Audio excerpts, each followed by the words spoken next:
My name is Adya, she and her. I'm the chair for this round. Just confirming if proposition Capstone BSCI is here. Yes, we're here. Great. What about opposition? 3G. Here we're Yep. complete. Great. I request for the teams to please drop your speaker order in the chat box. Meanwhile, panelists, please introduce yourself in the order that you're here. Hi guys, I'm Aditya. I'll be in the panel. Best of luck. Hi, I'm Michelle. Pronounce he, him. Congratulations to everyone who made it this far. All the best. Hello everyone, this is Raihan, he, him pronouns. So congratulations on making it to the finals and best of luck to both of the teams. Hi everyone, this is Swapnil, preferred pronouns he, him. Congratulations on making it this far, all the best. Thank you. Again, congratulations teams for making it to the finals. With this, the motion of the House says the House will put an upper age limit for individuals running for political office. With that, Prime Minister, whenever you're ready, we can start.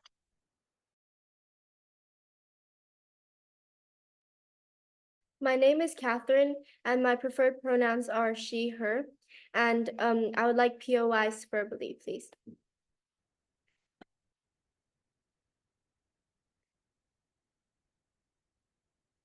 My speech will start in 3, 2, 1. What does the side all plan to do when a president gets dementia or Alzheimer in the middle of the term? Well, so today in my speech today, I'll talk about my 5 pieces of setup and my 2 arguments. So setup. First, the age for applying for office would maximum be 60, and the age in which they would have to retire is after the term would end. Meaning, if they apply for office at 60, they would not be allowed to run again after their 4 years, because at the point they would be 65, and the average retirement age is about 65 as well. And we think since the average of presidents seems to fall somewhere between their 50s and mid 50s, that's enough experience. Beyond 70, their mental capacity starts deteriorating. And so second, we think that this debate is strictly limited to the democratic states, since this motion strictly refers to running for political office. And this process would only exist in democratic states and not dictatorship or authoritarian states. And so third, to preempt Ob's point, we think while experience is important for presidents, you also need newer perspectives that are relatives to the issue in the way society is ran. And for instance, a president with a more traditional mindset would not be so up to date about issues in the society today. For instance, homophobia, sexism, etc., compared to a 60-year-old, right? Furthermore, we think these younger presidents are more likely to care about policies that they make, because for instance, like climate change, because climate change affects them compared to an 80-year-old more, right? And the 80-year-old will not live to see the worst harms of the climate change anyways, and has less knowledge about these current issues like climate change compared to a younger politician. And fourth, our burden for Ob to win is that they have to prove elderly presidents won't be confused, or that they'll be clearer or more level-headed than a 40.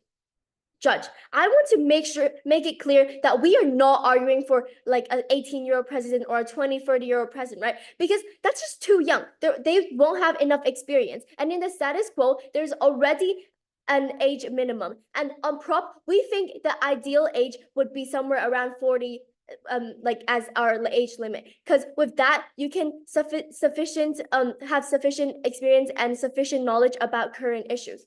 Okay, so moving on to my first argument, which will be about cognitive decline and health problems. So first, as a natural part of human being, we grow older and at worst suffer declining cognitive abilities, memory loss, and an increasing burden of health problems that may affect their effective execution of the political undertaking. And we can see that in many places or jobs, there is an age limit. So we would ensure that political leaders have the sharpness of mind and other qualities like physical healthiness to undertake critical decision-making and leadership skills.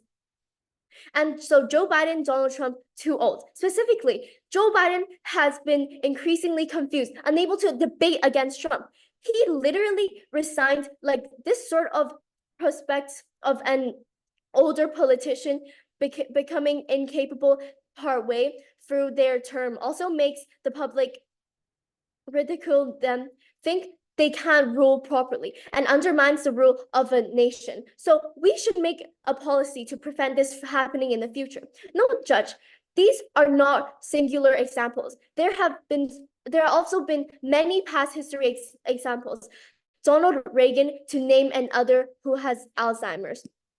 As people age, it's common for certain cognitive functions like memory, information processing, and decision-making to decline. This can impair an older politician's ability to effectively analyze complex issues, remember key details, and make sound judgment. The physical and emotional demands of holding high political office can be very taxing. Older politicians may struggle with traveling and workload compared to younger counterparts who have more energy. Even if best case they don't pass policies in a dazzled and confused state, this is still bad because people would see their president in public as confused, too old, and not take them seriously. So even if we take Ob's best case and say that presidents will not pass policies when they are confused, either way it does not matter, because even if they make a level-headed policies but in public are seen as rattled or confused, the public is still not going to respect them, and it will undermine the rules. So my second argument will be about generational representation. So most of these political institutions are currently occupied by older people, often at the expense of the younger generation. A maximum age limit for politician candidates would prevent this form of underrepresentation of the views and interests of younger citizens, which can be the consequences of political classes grows older and older, and help ensure more opportunities for young people to be elected and move closer to the electorate, fresh ideas with different perspectives. And the capability that best suits younger leaders in society are complex and fast-moving challenges. Issues such as climate change and technical disruption and social justice requires nimble and thinking, which the older generation may lack. Only younger politicians who have grown immersed in these contemporary problems would be better positioned to devise innovative and forward-looking solutions. The climate crisis is the most serious and time-crucial issue that requires urgent remedial actions. So we think that sufficient knowledge about current affairs is extremely important as well, because at the best, what can Ob say? At the best, Ob can say that these 70, 80-year-old presidents would educate themselves on issues like the LGBTQ issues, like that has been happening currently. And we think that Ob's best case, if these presidents can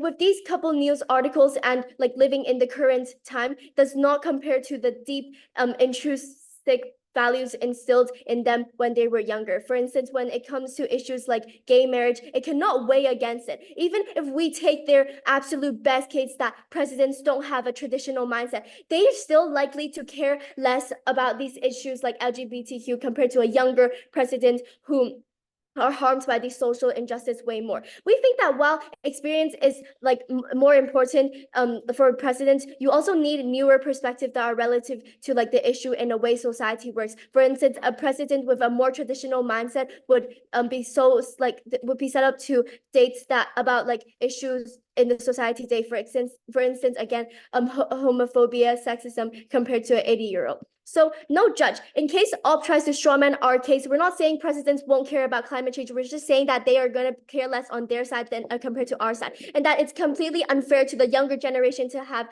presidents make policies that don't even affect the said president, and because they probably won't live through it. And ultimately, fixing an upper age limit about depriving older citizens from the political process. Rather, it means giving opportunities to younger generations. And therefore, I am very proud to oppose. Thank you. Thank the speaker for that speech, calling upon leader of opposition.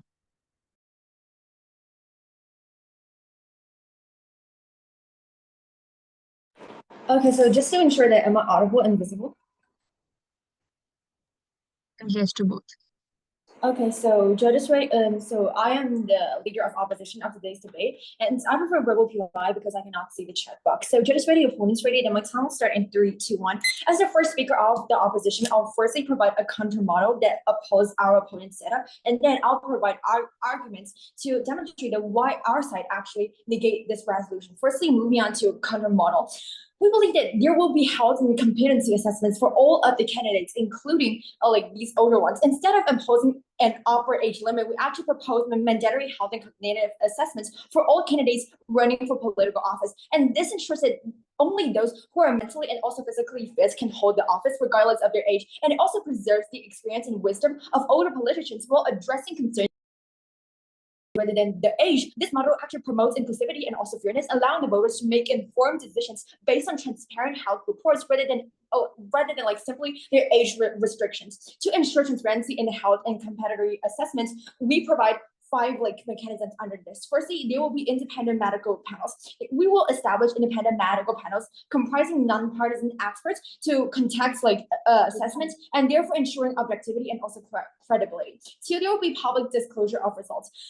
So in order to mandate the full publication of health and also cognitive assessment results, allowing voters to access and also scrutinize the information before the election. So therefore, we provide them with opportunities like to mandate the full publication of such things, and also like when before such voting, there will be an election, like to get them to access these kind of information before it.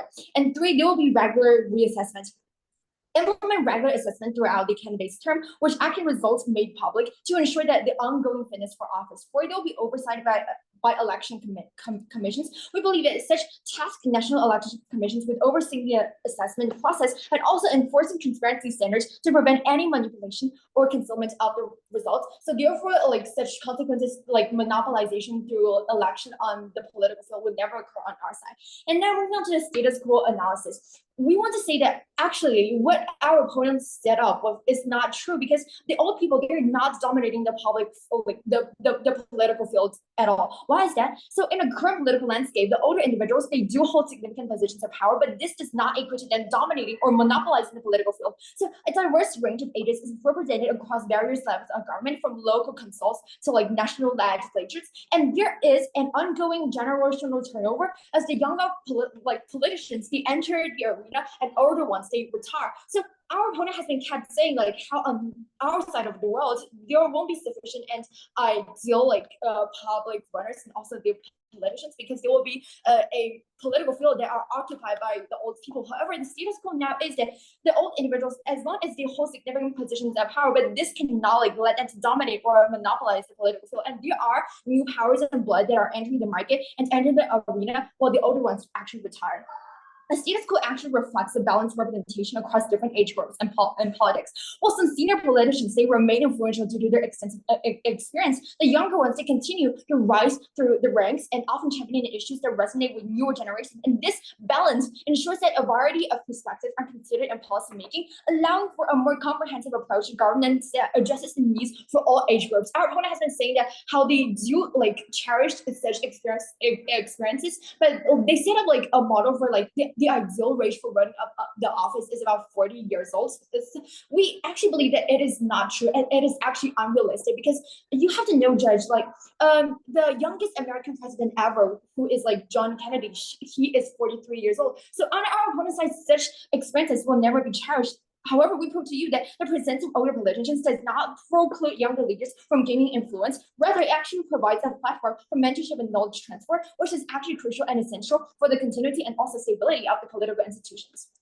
Now move on to our argument. Our argument 1 is Age does not determine competence, and experience enhances governance. So point one, competence is independent of age. The central flaw in advocating for an upper age limit in political office is the assumption that age correlates with a decline in competence or ability to govern. So competence in political office is not a factor of age, but rather a combination of knowledge, experiences, and wisdom. Older individuals, by virtue of their extended careers, they have been cultivated a deep understanding of political systems, international relations, and also the nuances of the governance. And this expertise, which had been accrued over decades, this enables them to navigate complex situations with a level of proficiency that younger individuals may not yet possess. And therefore, an age limit, they actually fails to account for the variability in individual cognitive abilities, and also unfairly disqualifies those who are still capable and willing to contribute to the society.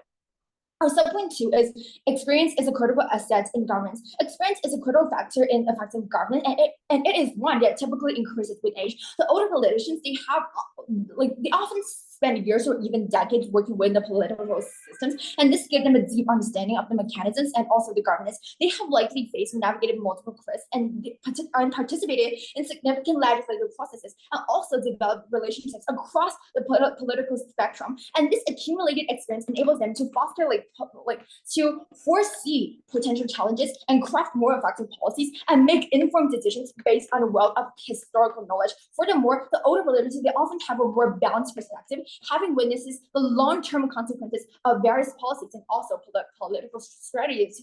Well, we prove to you that these younger politicians, they often go on a rush because they cannot really see the actual impacts that such policy being implemented will bring to the entire nation or the society.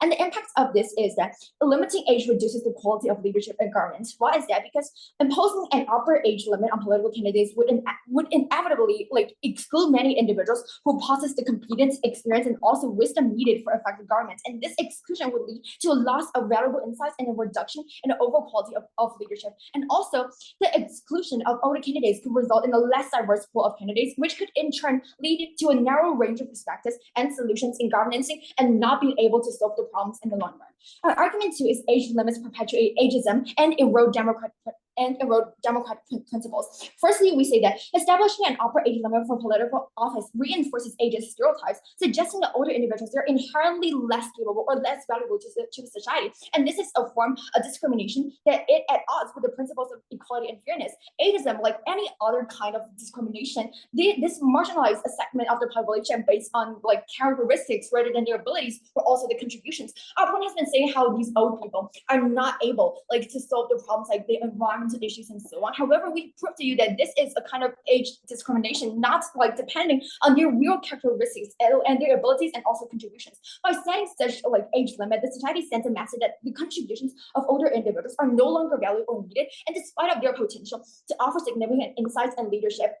So even if on our opponent's side, some of those people vary from 40 to 50 years old, even if they do fit the regulation of such limits, they still do not want to enter governance anymore because they feel they are neglected and discriminated. And this does not only diminishes the dignity of older citizens, but also discourages their active participation in public life and deprives society of their valuable experiences and perspectives. And additionally, we put to you that ageist policies, they can have ripple effects, leading to even broader social discrimination against older individuals in other areas of life, not only the political field, but also such as employment or social services, and harming the population of the old as a whole. And impacts of this can be devastating because it can limit on political candidates, will likely to lead to a decrease in public trust in democratic institutions. So impose such age limit on individuals running for such office is both unnecessary and detrimental. So therefore, for all the reasons involved, I'm never so proud to oppose. Thank you. I thank the speaker for the fine speech, calling upon DPM.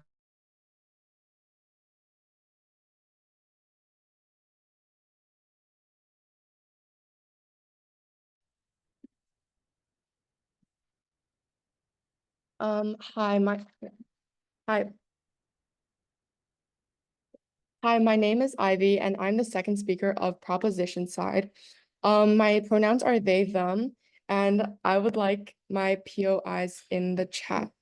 Thank you. Okay. My speech will start in 3, 2, 1. America is a nation that can be defined in a single word.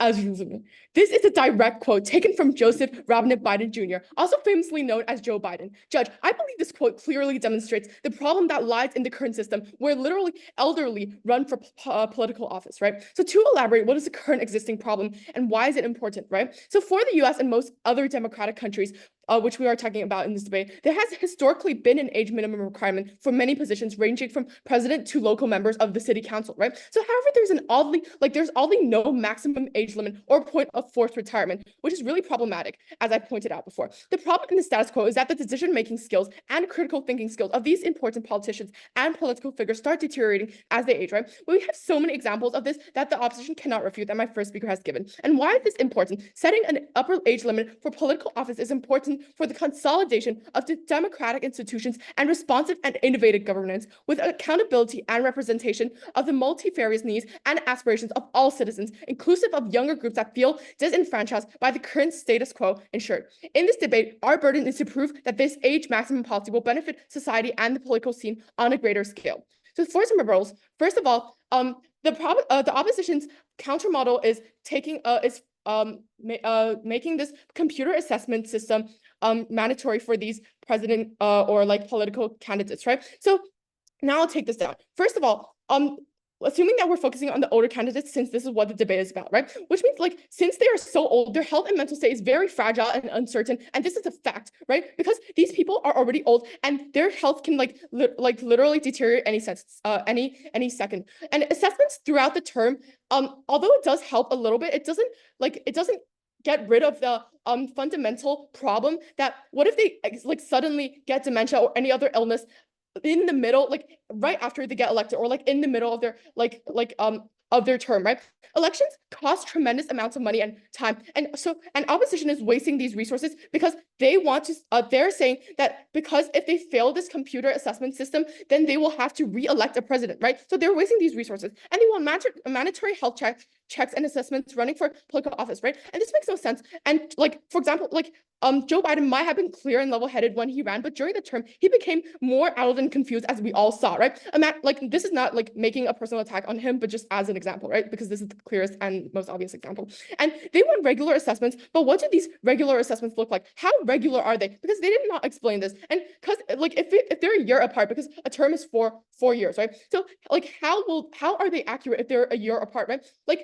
There's no way any test can fully capture a human being's capability, and even if they do, it is not going to be accurate. And also, if the opposition has if the opposition brings up any points such as the presidents or the candidates, they know that they're old, so they won't run, or the people who are voting know that they're old, so they won't vote for them. Both are disproved by this example, right?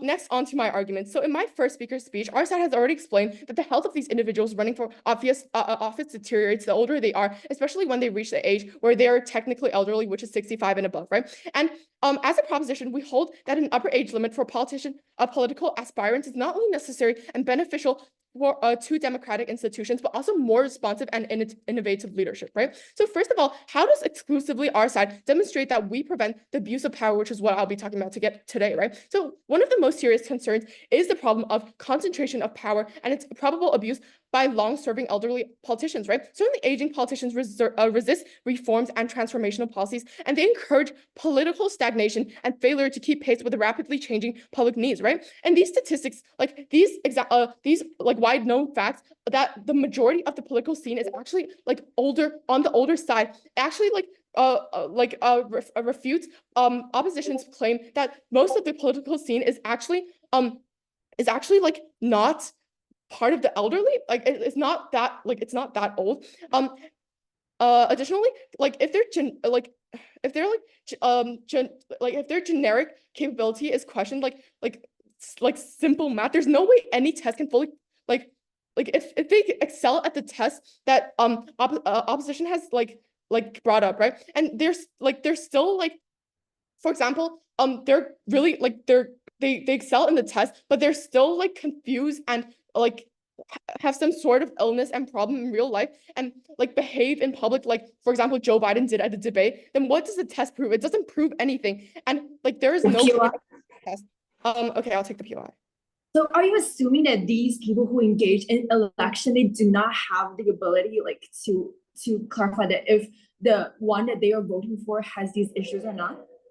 Okay, so most of the time, as we can see in the example of Joe Biden, right? I'm just going to give this example because it's the easiest way to prove this point, right? So first of all, Joe Biden was pretty clear-headed during the actual election, right? And that's why most people, like, that's why a lot of people voted for him, right? Or else why would they vote for him, right?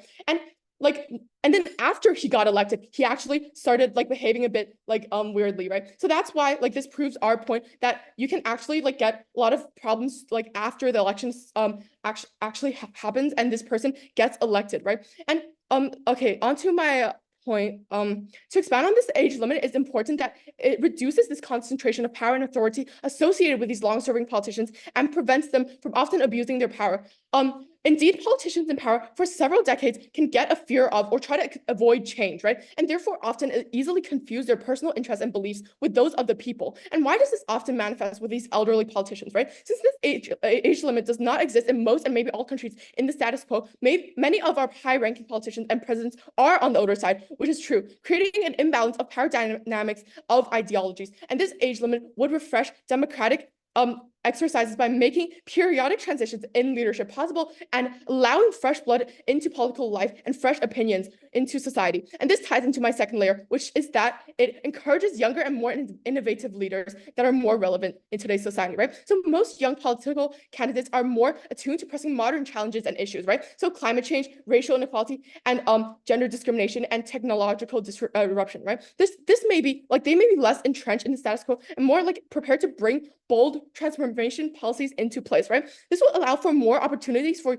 these young dynamic leaders to rise into positions of power and generate new ideas. And opposition might try to bring up that older politicians above the range in our model can also learn about these modern challenges that I mentioned, right? However, this is worse on their side on several levels. First, even if the politician does try to learn about these issues, they will still be less educated on these issues that they are likely to have come up in the like 0 to 5 years than these younger politicians, right? Second, they have a completely different ideology system. It's not just that their ideologies are different. It's the system is different because they grew up with a completely different ideology system. And what we learn as a child is deeply ingrained in our like sense of self, right?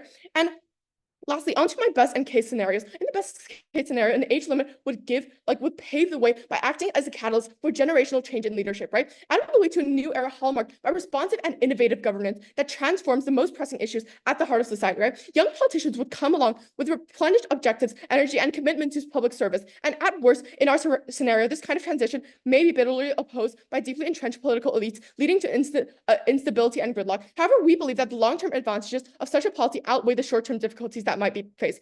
In essence, we are able to set an upper age limit for political aspirants to reform imperative that strengthens democratic institutions. Ultimately, we prove our burden of ensuring a competent and trustworthy political system which projects onto a brighter future for our society and our next generations. Therefore, we are extremely proud to propose.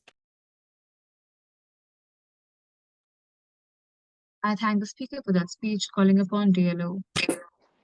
Okay, so my name is Emily. I prefer verbal POI. And if everyone's ready, then my time will start in 3, 2, 1. As a DLL, here's my roadmap. Firstly, I'll be making an extension. Secondly, I'll be rebutting the PM. Thirdly, I'll be rebuilding the LO. And finally, I'll be making a brief way in comparison. Now on to our extension. First, I would like to extend the impact on the ageism argument that the LO brought up. We say that the impact is deepening social inequality and fragmentation in the society. Why? By perpetuating ageist stereotypes and fostering a culture of exclusion, age limits in political office deepen social inequality and fragmentation. When older individuals are systemically excluded from leadership roles, society loses the benefit of their insights, which can exacerbate generational divides and lead to policies that fail to address the needs and concerns of all age groups. This can result in a less inclusive and less equitable society where decisions are made by a narrower segment of the population, leading to greater social discontent and reduced social cohesion. Ultimately, the harm caused by perpetuating against stereotypes, ageist stereotypes through age limits extends beyond the political sphere, contributing to a much more divided and unequal society. Now we enter our new argument on the impact on political continuity and stability.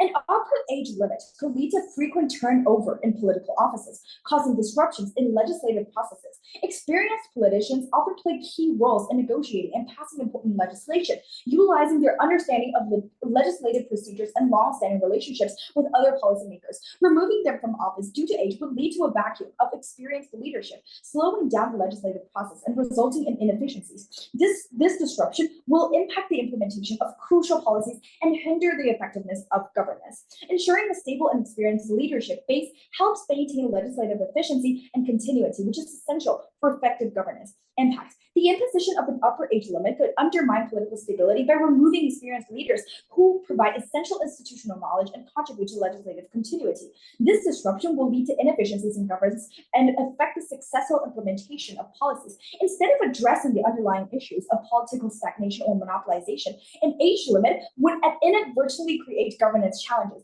making it much harder for the government to effectively address both domestic and international issues. Therefore, maintaining a focus on improving democratic processes and ensuring leadership effectiveness rather than posing an age cap through other means would better serve the interests of political stability and efficient governance.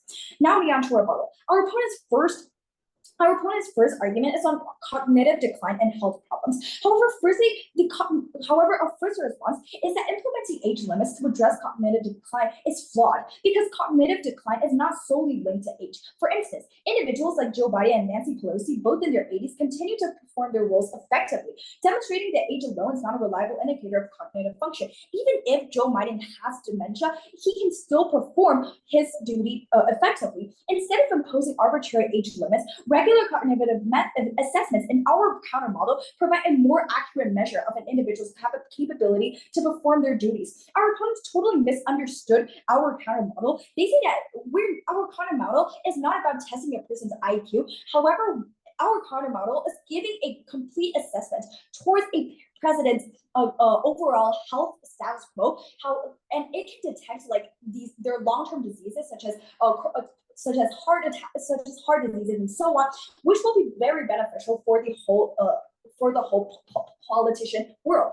For example, periodic evaluations similar to those used in corporate and other high-stakes environments can assess cognitive function and ensure that only those who are still fit to serve remain in office. 2. Health problems and age discrimination. Health issues can affect individuals of any age, not just older people. For example, younger politicians like Representative Dan Crenshaw have faced significant health challenges, yet their age did not prevent them from performing their duties effectively. Imposing age limits does not guarantee healthier political representatives. Instead, it introduces age discrimination that overlooks the health status of younger candidates. Regular health evaluations, similar to those required for pilots and other critical professionals, offer a more equitable approach by assessing health based on individual needs rather than arbitrary age threshold. These evaluations ensure that all politicians, regardless of their age, meet the same standards of fitness and capability. 3, we tell you that arbitrary limits infringe on democratic choice. Implementing an upper age limit restricts the democratic rights of both candidates and voters by removing the option to choose experienced leaders who may still be highly effective. This undermines the principle of democratic choice, where the electorate should have the freedom to vote for any candidate they believe to be the best fit for the office, regardless of age. In democracies, the electorate, not a predefined age limit, should decide who is fit to lead. By setting such a limit, we risk diminishing the quality of leadership and excluding individuals who would still significantly contribute to public service.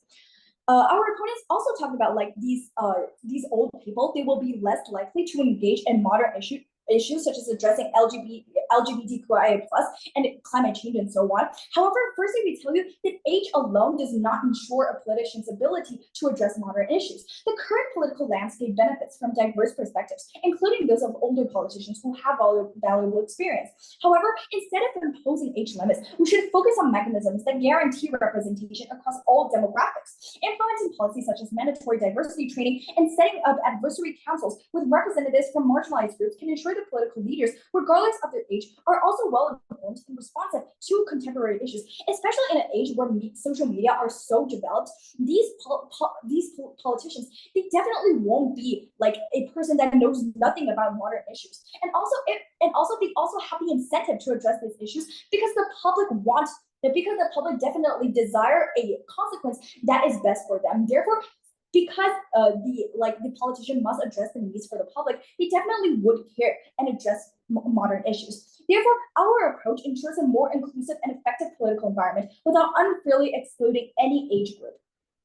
Now we on to our opponents. Now we on to rebuilding. Our opponents try to rebut our argument by saying that there will be power concentration and the whole political world will be dominated by these old politicians. However, reason one, stagnation and entitlement are not age-specific issues. The problem of entrenched leadership and entitlement exists at all ages, not just among older politicians. Younger leaders can also become stagnant or entitled if they hold power for too long without adequate checks and balances. The solution lies in implementing term limits, promoting leadership rotation, and enforcing transparency and accountability, rather than simply excluding older leaders solely based on age. These measures ensure that all politicians, regardless of age, remain dynamic and responsive to the public's needs, preventing stagnation while maintaining the benefits of experience in governance. 2, experience is still crucial in navigating complex issues. Older politicians often bring a wealth of experience and institutional knowledge, which are crucial for addressing complex, multifaceted issues in governance.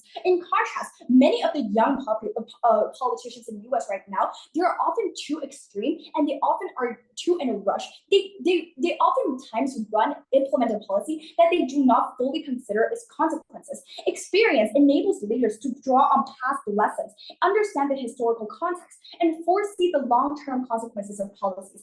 By imposing an upper age limit, we risk losing this invaluable resource, potentially leading to decisions that lack depth and foresight. Maintaining experienced leaders is essential in the political process. It ensures that governance remains grounded in reality and informed by a deep understanding of how to navigate challenges effectively.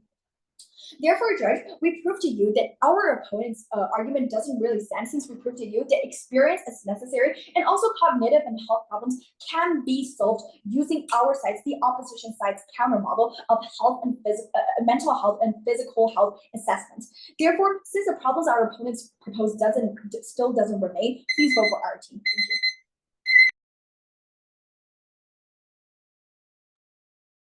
I thank the speaker for that speech, calling upon Gov.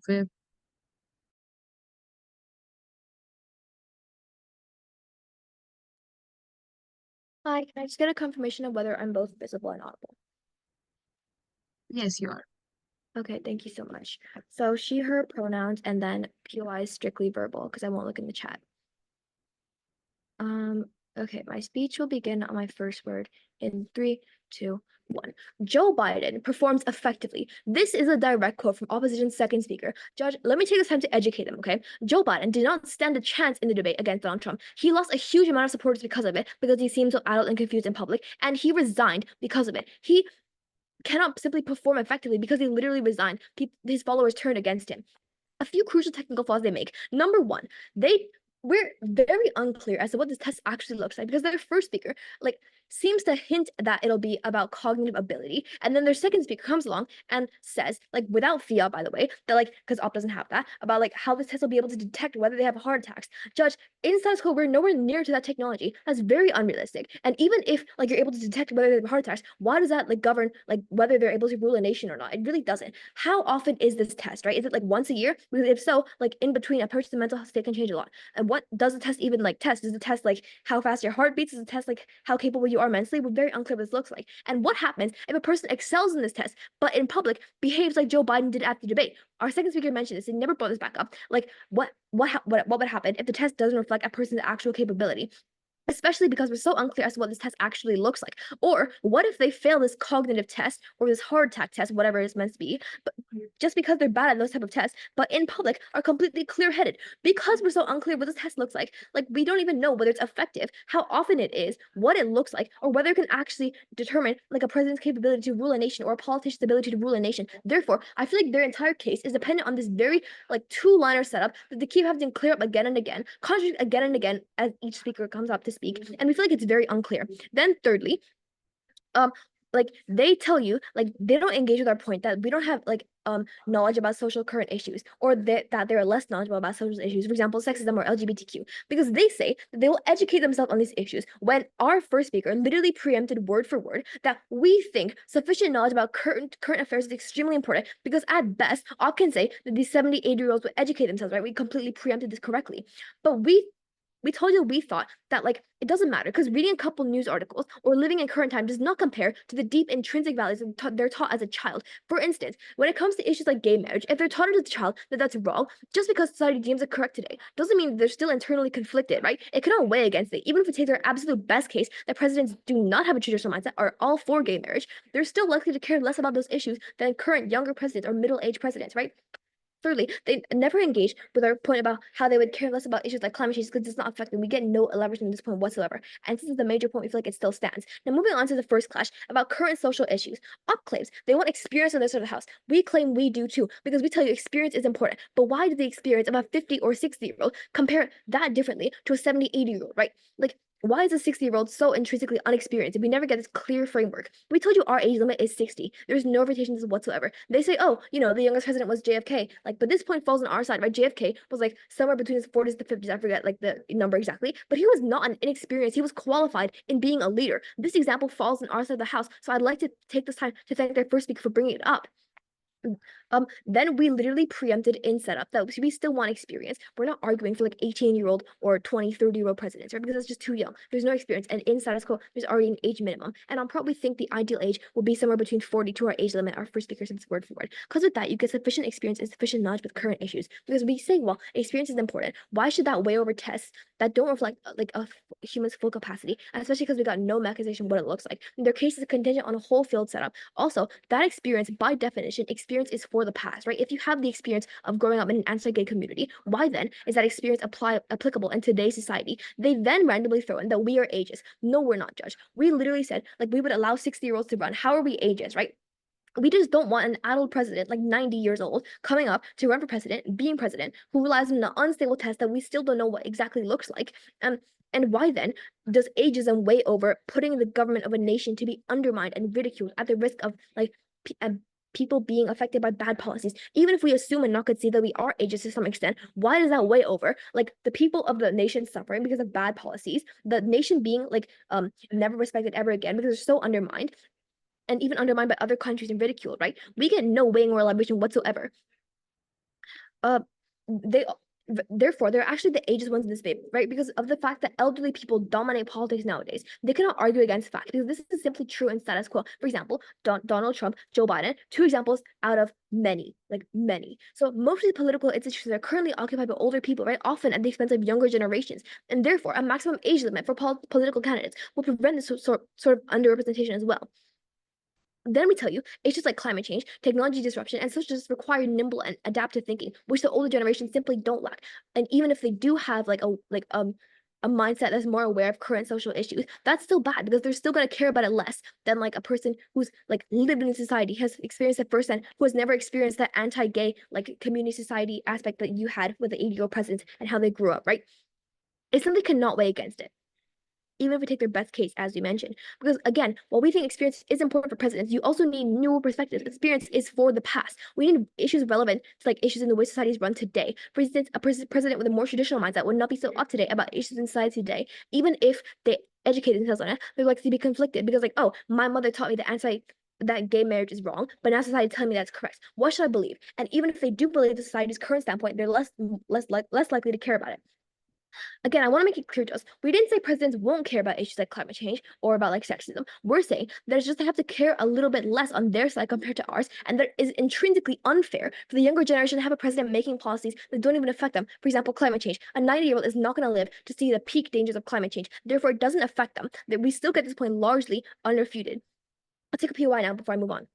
3, 2, 1. Okay, no POIs. Moving on to the second clash about mental capacity of older presidents. They tell you on their side they want mandatory health assessments running for political office, right? And this makes no sense because again, Joe Biden might have been clear and level-headed when he ran, but like during his first year, he became more adult and confused, and that slowly deteriorated over time. A mandatory health assessment at the beginning of a 4-year term, plus other terms, if applicable, does not prove anything. Even if it is regular tests, like let's say in the beginning of Joe Biden's like term, he aced the test. Then he like still passed the test, but it was failing. Eventually, you get to the point in which he fails the test, but at that point, his 4-year term is already over. The nation is already suffering because they want regular assessments. How often are these regular assessments? Like, what do they even test? Do they test whether your heart can beat correctly? I don't understand why the second speaker said this. Or does it test your IQ? It's very unclear. And again, even if the test is good, right? There's no way any test can fully capture a human being's capability. There's no way a test can determine whether someone is having dementia. That is why in status quo, dementia is such a really big issue, right? What even are these tests going to test? Like, again, we tell you, what if they excel at the test and are still adult in real life and behave in public like Joe Biden did at the debate? What are they going to do then? Are they going to rely on the test, or are they going to draw the president out of like office? And what if they just do really bad at cognitive questions but are still completely level-headed? It's very unclear what this test looks like, how it affects presidents or politicians' actual mindset. And their setup, a two-liner in a policy debate, is so full of holes. It's so unclear what it really looks like. They simply cannot weigh over to ours. Even if you give them all the points in this debate, even if none of our arguments stand and all of theirs stand, simply because of the fact that their setup is so like full of holes, because it's so unclear and their case is so contingent on this like bad setup, there's no way they can still win. We tell you, therefore, our point of like these people are doing bad mentally still stands, because as part of being a human being, we grow older, we suffer declining cognitive abilities. Therefore, these issues like Joe Biden, Donald Trump are way too old, right?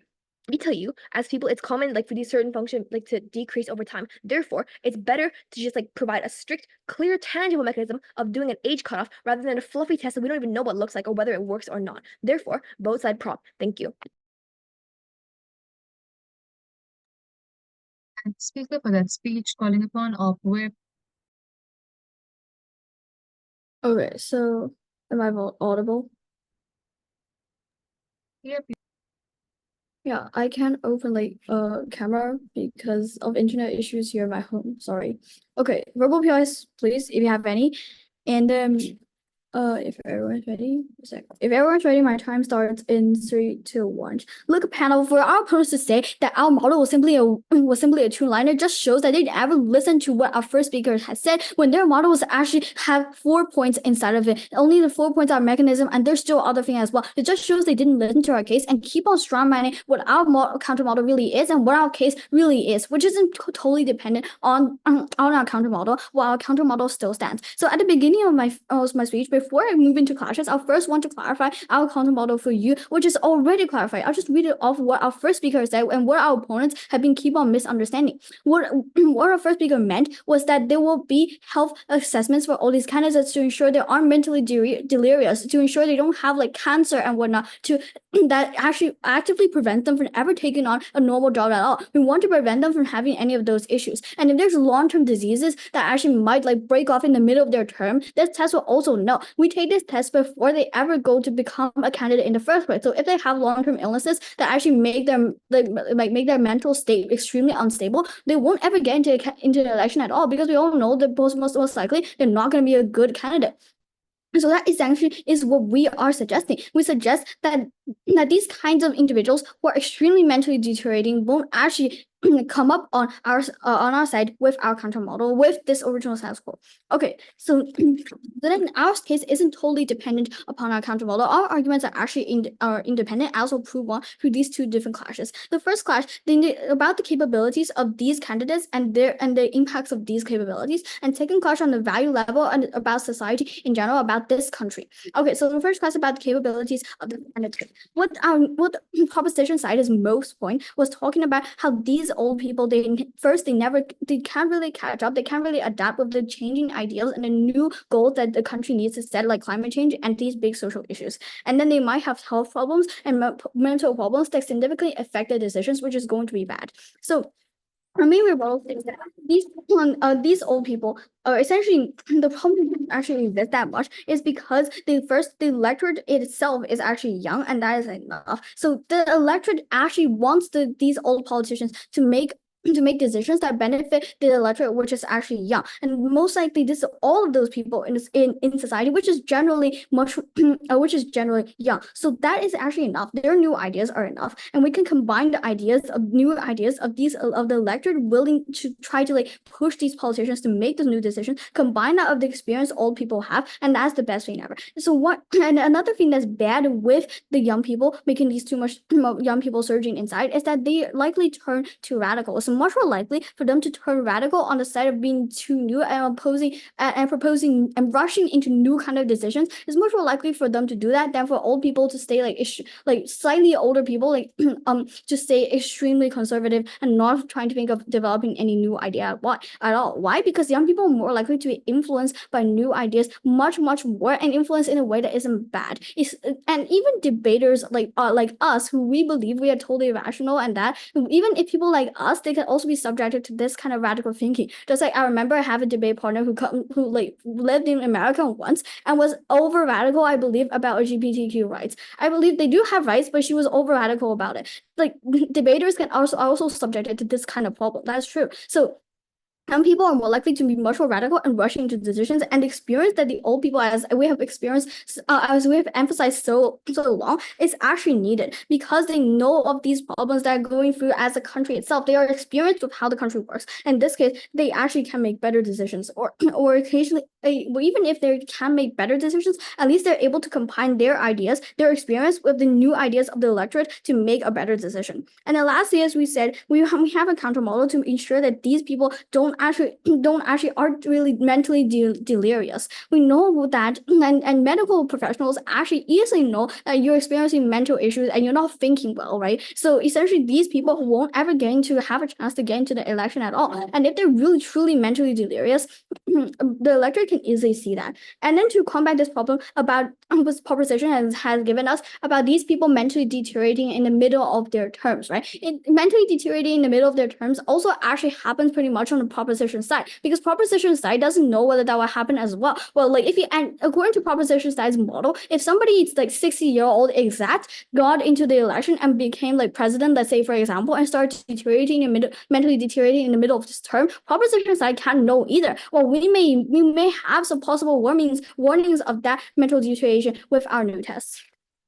Okay, and then lastly, the last clash about the value level, about democratic policies and ageism, and generally in society in general. Why do we also win this clash is on a very high level with being two things. First, why this undemocratic, that age shouldn't be a concerning factor at all when you want to run for a particular office. And these people, they also have the right to run to office even if they're older than 60, and other people also have the right to vote according to they want and not be restricted to vote for somebody older than this particular arbitrary line that a proposition tries to draw for us. And then second, we also say that ageism is actually encouraged through this system, and it's suggesting to all the people in society that essentially old people over this line aren't capable for doing something anymore. I mean, elections don't necessarily mean that you're electing for a president. It may be electing for something that's much more smaller, that's much less significant, but also is essential in the government, right? So these kind of jobs, they don't require that much experience or that much like new kind of capabilities as you would usually expect with a president. So if even poor old people like older than that arbitrary line can participate in those kind of elections, it sends a really easy message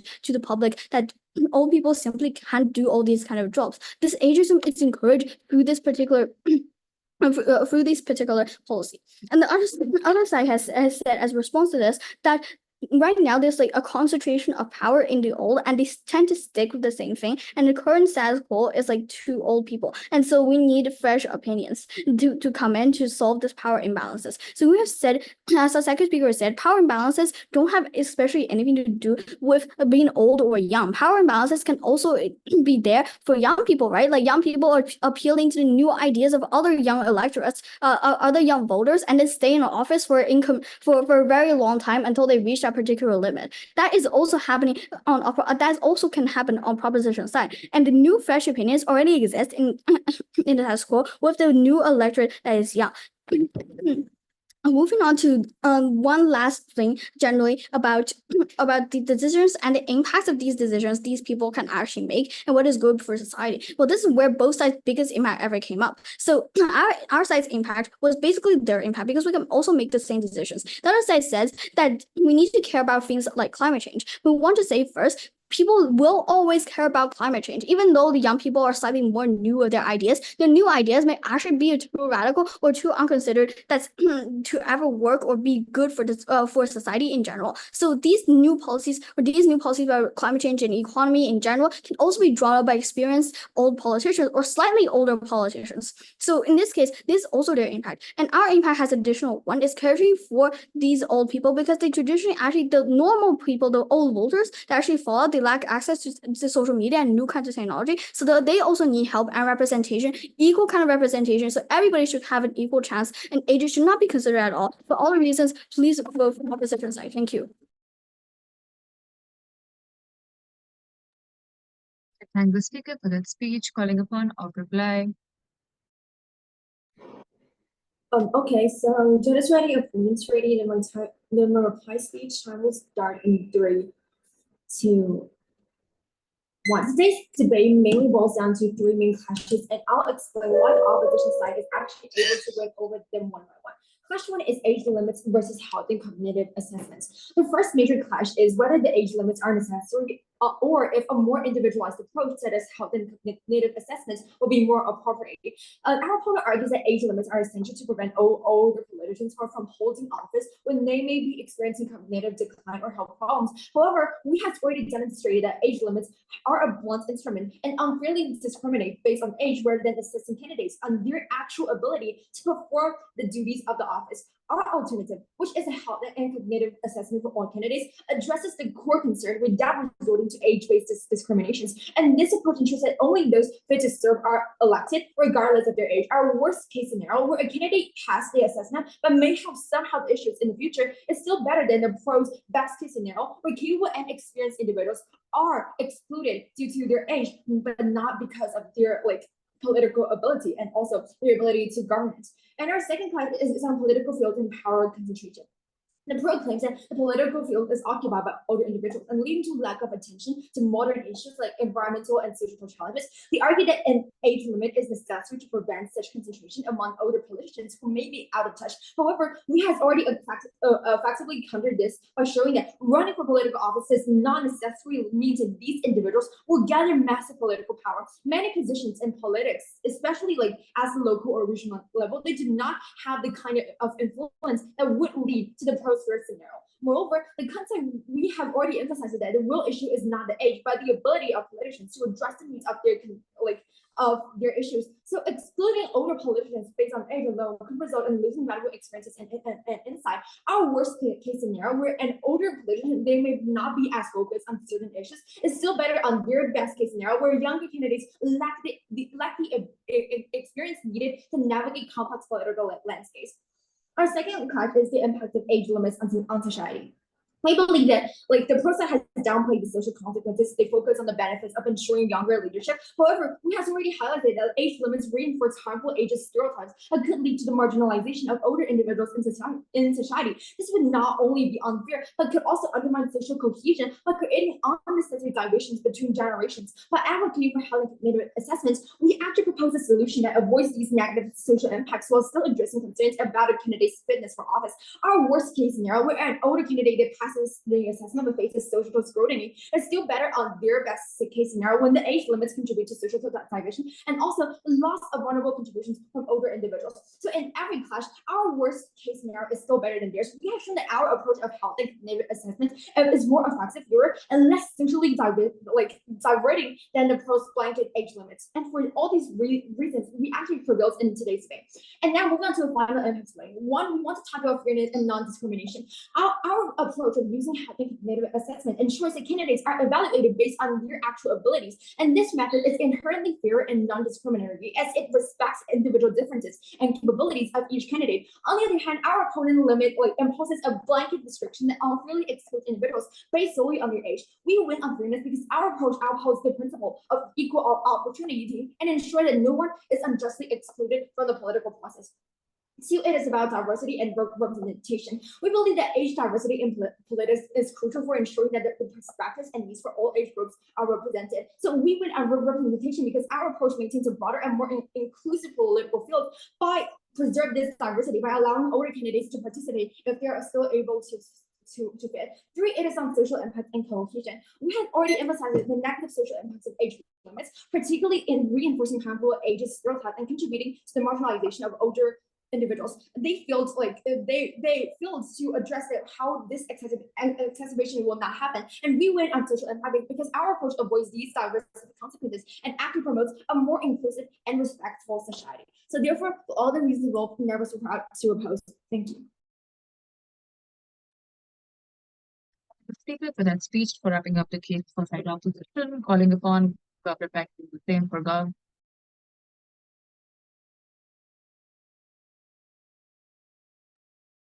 Hi, I'm Catherine and I'm reply for proposition.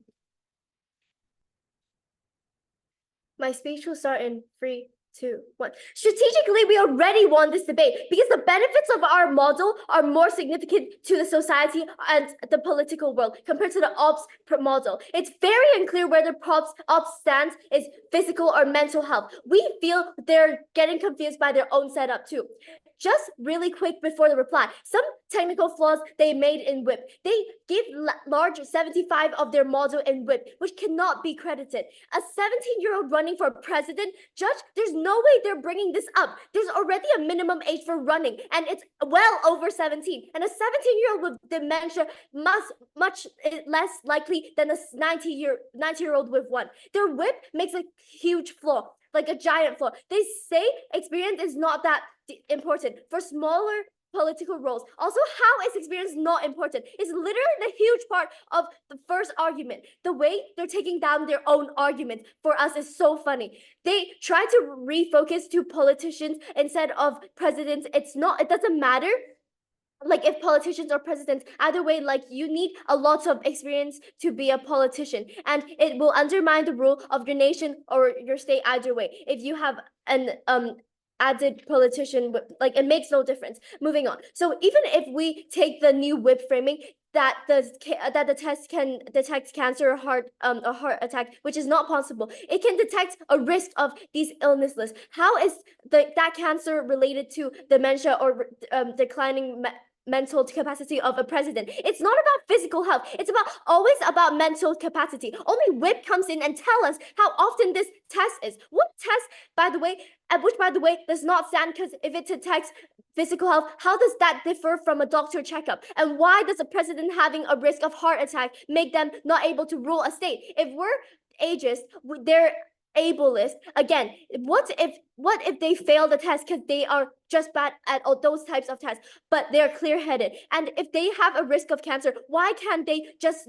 not rule a nation anymore? Just very unclear whether ops stance is physical or mental health. Again, we feel that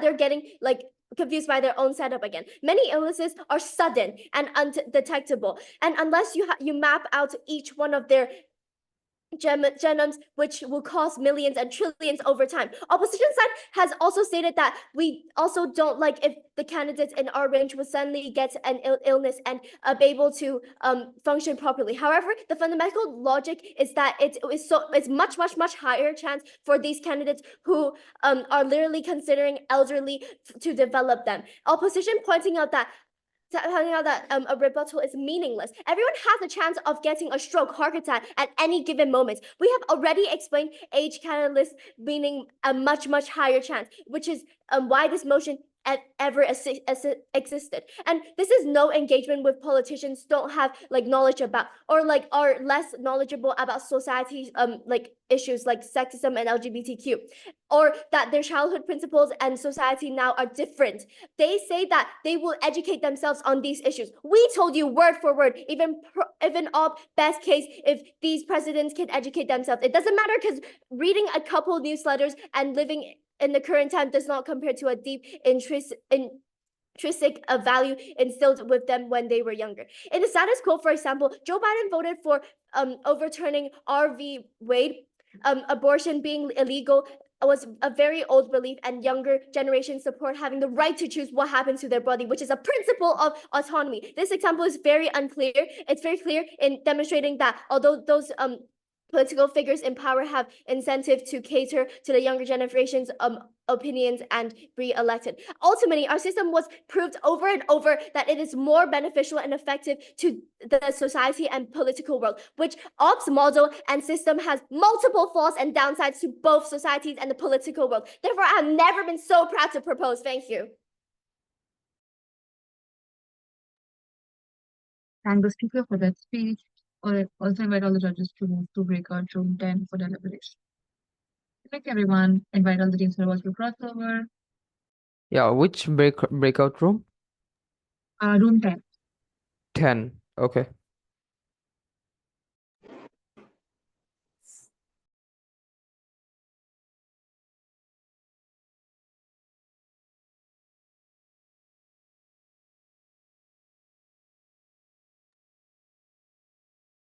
Wait, guys, do we leave the room?